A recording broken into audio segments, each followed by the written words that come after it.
ఈయన కూడా మనకు కనకత్తపాడు పవన్ అని, ఈయన కొద్దిగా అందరికీ మంచి పేరున్న ఆయన. అంటే ఇట్లాగా ఈపీఆర్ అని కూడా పేరు పొందిన ఆయన. కానీ ఇప్పుడు పుల్క అనేది నాకు చాలా ఇష్టం. ఈ వర్క్ నేను దీన్ని చేస్తున్నాను, చేయాలనిపిస్తుంది.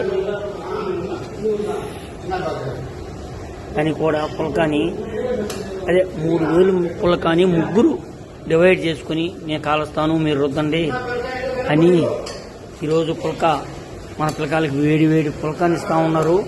మన స్టూడెంట్ మెడికల్ కాలేజీ స్టూడెంట్కి.